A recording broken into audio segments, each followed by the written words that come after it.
Halo pemirsa, apa kabar? Info Dunia kembali hadir dengan sejumlah informasi peristiwa menarik dan unik dari berbagai penjuru dunia. Bersama saya Luis Ayu, simak informasinya untuk Anda.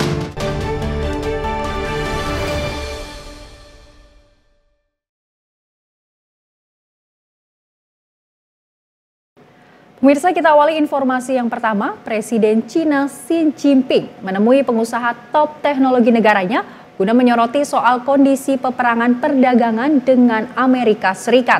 Pertemuan ini menguatkan teknologi China berekspansi secara global. Presiden Tiongkok Xi Jinping menyambut baik perkembangan pesat dan keberhasilan penting dari proyek teknologi sektor swasta domestik selama simposium yang dihadirkan oleh pengusaha top pada Senin lalu di Beijing, China. Dalam kesempatan ini mengikuti peluncuran model AI China DeepSeek yang banyak dibicarakan baru-baru ini yang bertujuan untuk menurunkan OpenAI yang berbasis di Amerika Serikat. Dari Jakarta, tim redaksi Sinpo TV melaporkan. Sejumlah perjanjian terkait energi dan pertahanan disepakati India dan Amerika Serikat. Dalam kunjungannya Perdana Menteri Narendra Modi ke Gedung Putih, namun pertemuan keduanya dibayang-bayang ancaman penerapan tarif timbal balik yang diluncurkan oleh Trump sesaat sebelum pertemuan. Pelukan hangat Presiden AS Donald Trump dan Perdana Menteri India Narendra Modi membuka pertemuan kedua kepala negara Kamis waktu Washington.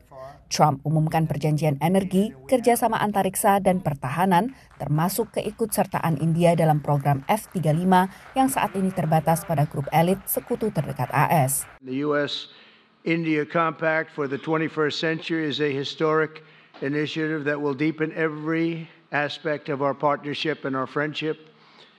Starting this year, we'll be increasing military sales to India by many billions of dollars. We're also paving the way to ultimately provide India with the F-35 stealth fighters. Sementara Modi menekankan kerjasama di bidang energi, terutama reaktor nuklir modular kecil dan perjanjian pertahanan. Modi juga berkelakar bahwa slogan barunya, Make India Great Again, terinspirasi dari slogan kampanye Trump, Make America Great Again. जब अमेरिका और भारत साथ मिलकर काम करते हैं यानी मागा प्लस मीगा तब बन जाता है mega partnership for prosperity. Namun di hari yang sama, Trump menandatangani memo presiden terkait tarif timbal balik yang akan menyasar negara-negara yang dinilai merugikan AS. Defisit perdagangan AS dengan India terus melebar, meski AS jadi mitra dagang terbesar India pada tahun 2024. Pertemuan dibayangi ketegangan mengenai isu dedolarisasi dengan ancaman Donald Trump untuk berlakukan tarif 100% kepada negara-negara BRICS bila merealisasikan wacana beralih dari dolar. Analis menyebut India memainkan peran aktif di tengah meningkatnya ambisi Tiongkok, terutama dengan upaya terkini Modi untuk memperkuat pertahanan India. India plays a significant role along with Japan, Australia, and the US in terms of thinking about building partners and allies across the Indo-Pacific. This was something that the first Trump administration really focused on. Hubungan kedua negara dalam pertaruhan penting, tapi New Delhi punya beban yang lebih besar. As President Trump kind of initiates a trade war against the world, India's got bigger stakes than a lot of countries do in that. And they need to make sure that relations remain stable.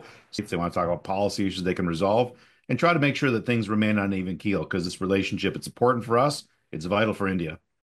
Selain bertemu Trump, Modi juga bertemu dengan Elon Musk, miliarder yang kini berperan aktif dalam membentuk ulang struktur pemerintahan Amerika Serikat. Dari Washington DC, Virginia Gunawan dan tim VOA. Pemirsa, melalui pidato daring pada World Government Summit 2025, Presiden Indonesia Prabowo Subianto menyampaikan saat ini kasus korupsi di Indonesia sangat mengkhawatirkan. Prabowo pun bertekad menggunakan kewenangannya untuk memberantas korupsi yang merajalela di Indonesia ini. Presiden Republik Indonesia Prabowo Subianto mengakui tingkat korupsi di Indonesia sudah mengkhawatirkan dan telah menjadi masalah dasar bagi penurunan kinerja di semua sektor yang disampaikannya dalam forum Dunia World Government Summit 2025. Presiden Prabowo berhalangan hadir pada World Government Summit 2025 di Dubai, Uni Emirat Arab, di mana Pada kesempatan itu, ia menjawab pertanyaan dari pendiri Bridgewater Associates, Ray Dalio, tentang rendahnya tingkat pendidikan di Indonesia, penelitian, dan pengembangan, serta inovasi yang berasal dari tingginya korupsi di Indonesia. Equivalent to about 10% of our annual budget. These savings that were allocated to projects and programs without a clear strategy will now be used to finance more than 20 multi-billion-dollar strategic projects that will transform the country. These include investments in nickel, bauxite, copper, and other critical minerals downstream industries. At the same time, we are developing substantial petrochemical industries as well as massive AI data centers. Additionally, we are channeling funds into projects that advance food security, aimed at turning Indonesia into a net food exporter within a few years, along with initiatives to increase protein production, support aquaculture, and develop clean and renewable energy projects, leveraging our rich mineral and renewable resources. Furthermore, we are prepared to launch Danantara Indonesia, our new sovereign wealth fund, which according to our initial evaluation exceeds $900 billion asset under management. Dari Jakarta, tim redaksi Sinpo TV melaporkan. Pemirsa, sekelompok pemuda yang tergabung dalam Destiny Church menggelar aksi protes dengan menerobos barikade polisi dan mengganggu parade komunitas LGBT di Ponsonby Road, Auckland pada Sabtu malam. Mereka terlihat mengenakan kaos berwarna hitam bertuliskan Real Men sebagai simbol perlawanan mereka terhadap sikap acara tersebut. Sekelompok penduduk asli Maori di Auckland, Selandia Baru, baru-baru ini menggelar demonstrasi besar-besaran untuk menyuarakan penolakan terhadap isu-isu LGBT pada hari Minggu lalu. Protes ini melibatkan puluhan anggota kelompok Man Up dan Legacy yang merupakan bagian dari Destiny Church. Dalam demo ini, mereka menuntut pemerintah untuk segera mengatasi apa yang mereka anggap sebagai pengeluaran berlebihan untuk pornografi dan penyimpangan seksual yang menyasar kepada anak-anak Kiwi yang tidak bersalah. Dari Jakarta, tim redaksi Sinpo TV melaporkan. Terima kasih pemirsa, masih tetap bersama kami di Sinpo Dunia Informasi. Kami lanjutkan. Presiden Amerika Serikat Donald Trump menandatangani instruksi presiden pada Senin 10 Februari lalu, melarang pemerintah federal menggunakan sedotan kertas. Kebijakan ini membatalkan ambisi pemerintahan sebelumnya untuk beralih ke kemasan bebas plastik. Presiden Donald Trump tandatangani instruksi presiden yang mendukung pemakaian sedotan plastik 10 Februari lalu. Ini berkebalikan dari upaya pemerintahan sebelumnya untuk mulai kurangi sampah plastik. We're going back to plastic straws. These things don't work. I've had them many times, and on occasion they break, they explode.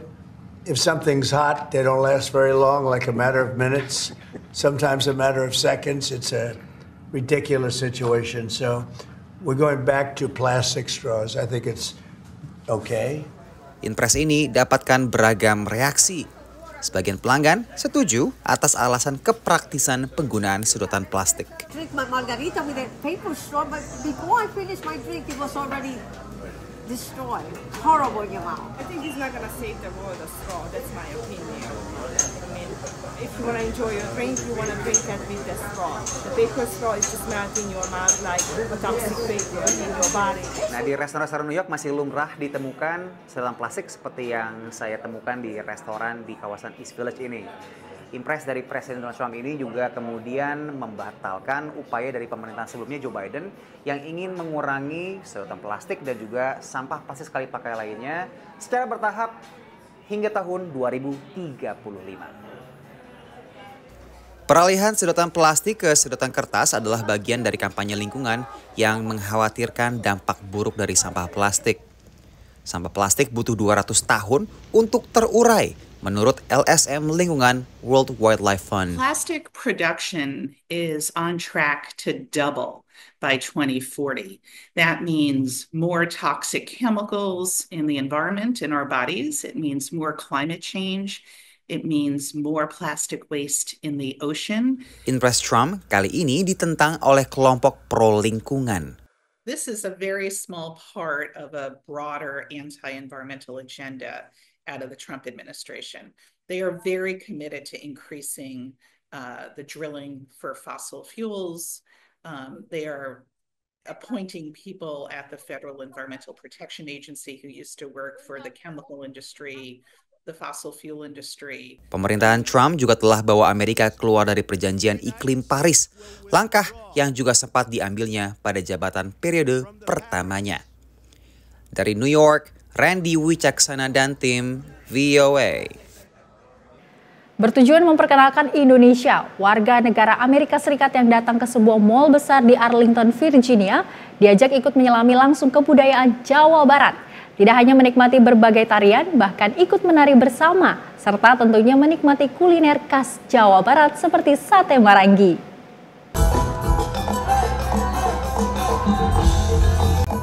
Suasana mall di Pentagon City, Arlington, Virginia terasa berbeda akhir pekan itu. Ada tari jaipong, wayang golek cepot, dan sate marangi. Juga tari ketuk tilu yang mengajak pengunjung ikut menari di atas panggung. It's always good to see Indonesia here because orang Amerika tidak tahu apa saja tentang Indonesia. Memang itu apa hilang dari pendidikan kita. Mungkin tentang gunung api, mungkin sedikit tentang itu aja orangutan, Fernanda, asal Chili, senang karena ia dan kedua orang tuanya mendapat cedera mata totopang, ikat kepala khas Sunda.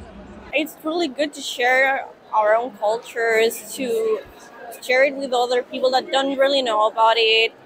I love these kind of things. It's really good. Charlie, Fernanda, dan para pengunjung lain di mall diajak untuk menyelami kebudayaan Jawa Barat dalam acara West Java Experience The Nationalism of Indonesia. Kenapa kita pertama pilih di mall? Waktu kemarin itu sudah pemikiran untuk kita lakukan di suatu gedung yang tertutup gitu ya. Kemudian kita berpikir kalau kita melakukan di dalam gedung berarti nanti kebanyakan hanya untuk orang kita aja. Padahal kita kan maunya experience kita ditularkan, terutama ke penduduk sini ya, di DMV ya. Acara ini merupakan bagian dari misi Badan Kesatuan Bangsa dan Politik Provinsi Jawa Barat untuk memperkenalkan budaya Jawa Barat, meningkatkan ekspor ke Amerika, dan investasi ke provinsi ini. Kita memperkenalkan Jawa Barat ya dengan hasil-hasil lokalnya bisa mengisi pasar di luar, terutama di Washington ini. Investasi ya, kita juga di sana mungkin bisa menyiapkan lahannya atau semacam pinjam pakai ya. Nah, yang penting mereka berinvestasi dan ini akan menciptakan lapangan pekerjaan baru. Promosi Jawa Barat di Amerika seperti ini, menurut Kedutaan Besar Indonesia di Washington, perlu diteruskan supaya warga Amerika tidak hanya mengenal Indonesia dari Bali. Kita juga selama ini mempromosikan Indonesia beyond Bali. Kita bilang Indonesia itu 17.000 pulau dan juga banyak provinsi yang tidak kalah indahnya dari Bali. Contohnya Jawa Barat, lengkap di Jawa Barat. Ada gunung, ada lembah, ada sungai, ada pantai. Bagi generasi muda diaspora Indonesia yang tinggal di Washington DC dan sekitarnya, West Java Experience bisa menjadi cara untuk mengekspresikan ikatan budaya dengan tanah air. And I like the energy that you have to put out in comparison to like Javanese dance, very slow. So trying out this region of Indonesian art is very exciting and I like to put my energy into it. Dari Pentagon City, Virginia, Supriyono, Nia, dan Bani Rahayu, VOA. Pemirsa, dengan keterbatasan tubuhnya yang pendek, Rosita Baptiste berhasil meraih pangkat Letnan Kolonel di Angkatan Darat Amerika Serikat. Selama menjadi anggota militer Amerika, berbagai pengalaman menarik dan traumatis dialaminya. Salah satunya adalah saat peluru hanya meleset sedikit saja dari kepalanya. Saya tuh sempat ke titik 70% PTSD-nya, jadi sudah parah. Tapi saya terus ketemu dokter, ngomong-ngomong sama dokter gimana caranya. Dan itu iman kita ya sebagai orang beragama, kita ngomong sama Tuhan kita gimana caranya supaya saya nggak mimpi buruk lagi. Mengalami PTSD, Post Traumatic Stress Disorder, atau kondisi kesehatan mental yang muncul setelah mengalami atau menyaksikan kejadian traumatis adalah pengalaman membekas bagi Letnan Kolonel Rosita Arwan Orchid Baptiste. Nyaris terkena peluru nyasar saat ditempatkan di Baghdad, Irak, Rosi, demikian ia biasa disapa, adalah perwira militer AS. Kalau ngelihat angle-nya, kalau ngelihat sudutnya semuanya memang harusnya kepala saya yang kena. Diaspora Indonesia lulusan Fakultas Hukum Universitas Sumatera Utara ini pindah ke South Carolina tahun 2000 karena menikah dengan pria warga AS. Pertama kali saya kerja harus bersihin restroom, saya nangis. Setelah beberapa bulan bekerja menjadi kasir di restoran cepat saji dan tos serba, Rosi mencoba melamar ke Angkatan Darat AS. Nggak mungkin lah, masa punya gelar sarjana hukum, kerjanya begini-begini aja, ya kan? So saya kepikiran, suami saya kebetulan dia juga dulu di Angkatan Darat Amerika. Dia bilang, kenapa kamu nggak gabung ke Army aja? Mereka nggak bakal tanya udah punya pengalaman kerja apa belum. Gagal ujian tertulis pertama tak membuat Rosi patah semangat. Ia belajar keras mengikuti ujian kedua dan lulus, demikian juga dengan ujian fisik. Tapi karena saya bukan warga negara Amerika, saya hanya boleh memilih beberapa jenis pekerjaan. Jadi pilihan yang mereka kasih cuma jadi supir, montir, tukang masak, dan saya pilihnya montir, mekanik. Maka Rosi pun masuk sekolah mekanik di Fort Jackson, South Carolina. Lulus di usia 34 tahun dengan latar belakang sarjana hukumnya, ia langsung memperoleh pangkat Enlisted 4 atau Specialist setara dengan kopral. Sebagai mekanik, Rosi sempat dikirim ke pangkalan militer AS di Jerman selama 4 tahun, juga ke Kuwait dan Irak tahun 2005. Ketika di Indonesia saya nggak bisa gabung angkatan karena saya pendek. Ada juga dulu keinginan pengen jadi polwan, tapi kan nggak mungkin jadi polwan kecil begini. Orang kecil kayak saya tuh berjuangnya 10 kali lipat lebih besar loh pada orang lain. Tingginya yang hanya 149 cm tak menghalangi Rosi untuk berkarir.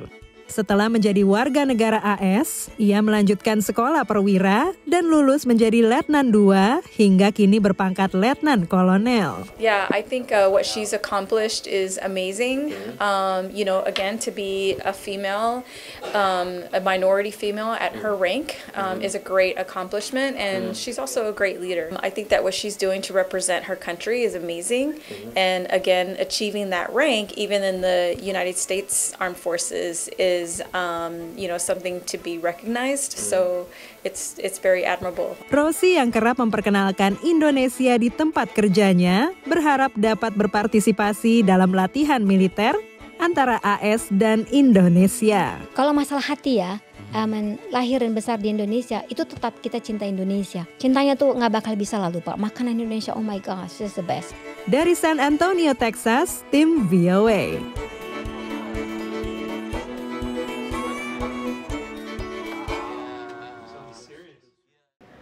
Dan pemirsa, informasi tadi sekaligus menutup jumpa kita pada edisi kali ini. Tetap saksikan Sinpo Dunia hanya di Sinpo TV. Saya Louise Ayu, mewakili kerabat kerja yang bertugas pamit. Terima kasih dan sampai jumpa.